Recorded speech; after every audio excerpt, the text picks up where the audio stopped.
What's up, everybody? Welcome to Podcast Now Plus. I'm Alex, and in this video, I want to talk about High on Life and talk about what I feel about this game leading up to its release date. We're almost there. We got 1 week left, really, of games coming out, and the reason I'm not, super excited for this game, honestly, well, I guess part of it, is because of when the game releases. So this game obviously comes out on Tuesday. It is a Xbox Game Pass game, which is very, very good, and I'll explain why actually right now. Because if you do buy it, if you do want to take that plunge, it's $60. This is a $60 game. It comes out on PC and all of the Xbox platforms, Xbox One, Series S, and Series X. $60, or if you have Game Pass, it's free. So it's on one side, it's a no-brainer to at least try, and that is part of the reason why I'm excited for it, because this is something I can pick up whenever, even if I don't get it on Tuesday, and I'll talk about that in a second. You pick it up, you play it. The only thing you lose if it's bad is time, and you don't lose any money. If you do buy it, though, that is a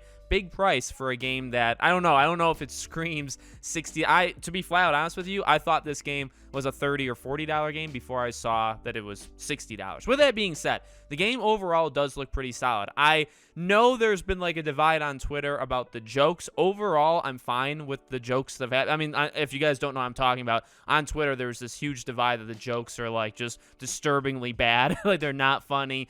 They get very annoying, right? Kind of people picking apart certain scenes. If you think that, that's totally cool. I don't really mind the jokes. And it's also important to remember, right? So the team that's making this, they made that Trover Saves the Universe game back in 2019, and it's a pretty funny game. This is a game that I never played myself, but I watched others play on YouTube, and there's a lot of really, really funny moments in this game. So I feel good about where this game, High on Life, is going to go from the comedy. And it's kind of a mixed thing I have with High on Life, where I think the comedy of this game is going to be the best. Whether Twitter wants to debate about it, that's totally fine, but I do think the comedy is going to be the main aspect that makes this game good.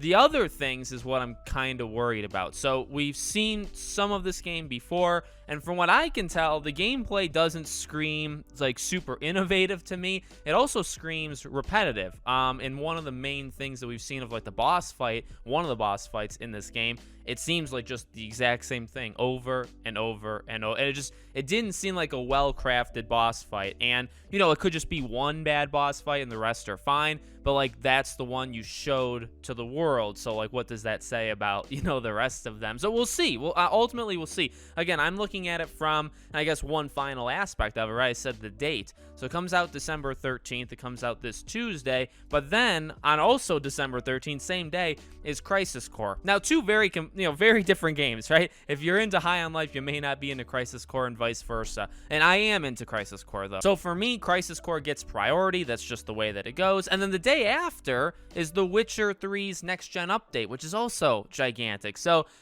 again, it's the way that it is. They're all three of them, really, Crisis Core and Witcher as well. All three of them are different games. It could very easily be a thing where if you're into, the comedy and you're getting High on Life, you could care less, the other two games are coming. That's totally believable, and I don't doubt that, at all. It's just for me, and again, a reason why I haven't really been, propping this game up. As much as I've propped up a lot of other games, and I've propped up a lot of smaller games, which this game generally I still feel like kind of is. The team that's making it has around 50 people on it, so it's not, this is not the biggest team in the world, and this isn't the biggest game in the world. I just feel like the date is not perfect for me with the other games coming out. Being a $60 game, again, if you buy it, that is a steep thing if it's a middling kind of game. If you get on Game Pass and it's not the greatest game of all time, that's fine, right? Because you got it for free. So that's the path that I'm going down. But again, in terms of the game itself, I think the visual style looks really, really cool. Again, all of their games have looked really good from a visual standpoint, so I have no reason really to doubt the visuals of this. I have no reason, honestly, to doubt the comedy at all either. It's just more, does the game actually play well? Is it going to be super repetitive? Is the only good thing about the game going to be the jokes and everything else isn't good? Like, those are going to be the questions. And we don't have review scores out yet, so obviously people can't base anything off of those yet. So we'll see. We'll see what happens. This is a game that I will get, and I will probably cover in some way. Maybe I'll do like a super late review of it when I play it. But I'll get it kind of day one. Like, I'll download it, but I'm not going to play it yet until Crisis Core is done. So a few days after, or actually Crisis Core is kind of big, so maybe not a few days, maybe a week or so, and then I'll start High on Life. So let me know what you guys think. Are you into the game? You know, is there any worries? Let me know in the comments. Make sure you guys are subscribed, bell icon turned on, and I'll see you all on the next one.